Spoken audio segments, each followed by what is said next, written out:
Halo teman-teman, Assalamualaikum warahmatullahi wabarakatuh.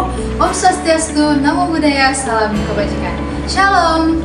Nah, pada video kali ini saya akan membawakan materi tentang tahapan perkembangan Pancasila sebagai ideologi.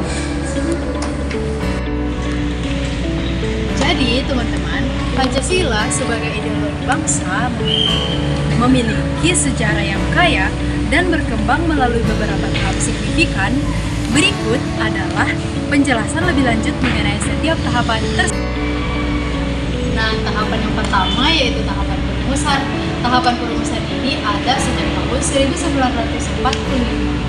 Tahapan ini, Pancasila dirumuskan oleh Insinyur Soekarno dan para tokoh nasional lainnya dalam konteks perjuangan kemerdekaan Indonesia.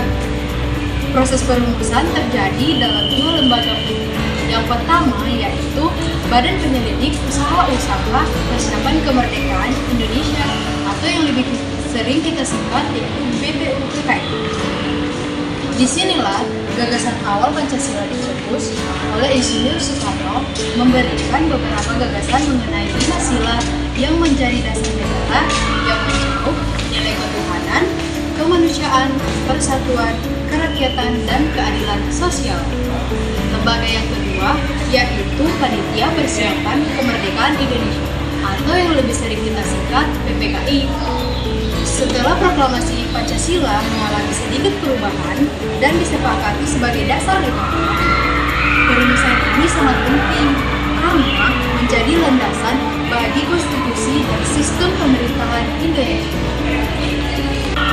Setelah Pancasila dirumuskan, tahapan berikutnya yaitu tahapan implementasi dalam berbagai aspek kehidupan berbangsa dan bernegara. Tahapan implementasi ini ada sejak tahun 1900 sampai sekarang loh teman-teman.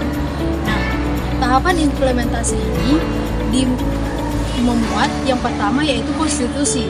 Pancasila diintegrasikan ke dalam Undang-Undang 1945 sebagai dasar hukum negara. Yang kedua yaitu lembaga negara dan sistem politik.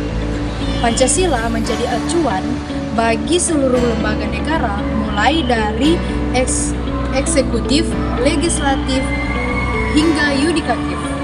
Namun, implementasi Pancasila mengalami beberapa tantangan dan pasang surut, terutama pada masa-masa tertentu seperti pada masa Orde Baru dan Reformasi, di mana interpretasi dan pengalaman Pancasila seringkali dipengaruhi oleh kondisi politik. Nah, tahapan yang keempat itu tahapan pemasyarakatan. Tahapan pemasyarakatan ini ada sejak tahun 1900 sampai sekarang. Tahapan pemasyarakatan bertujuan untuk menanamkan nilai-nilai Pancasila kepada generasi muda dan masyarakat luas. Yang pertama yaitu pendidikan.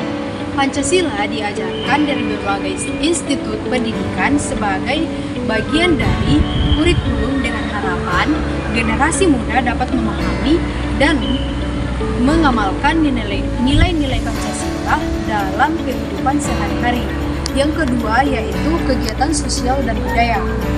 Berbagai program dan kegiatan dilakukan untuk memastikan Pancasila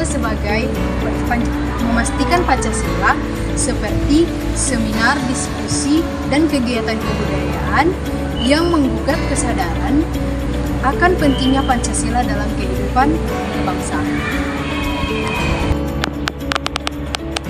Teman-teman, secara keseluruhan, perjalanan Pancasila sebagai ideologi bangsa Indonesia adalah proses yang dinamis dan kompleks.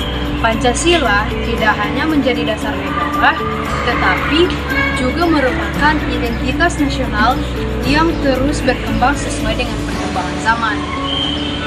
Dengan pemahaman dan penerapan yang tetap, Pancasila diharapkan dapat menjadi panduan dan perkembangan masyarakat adil dan makmur dan beretika.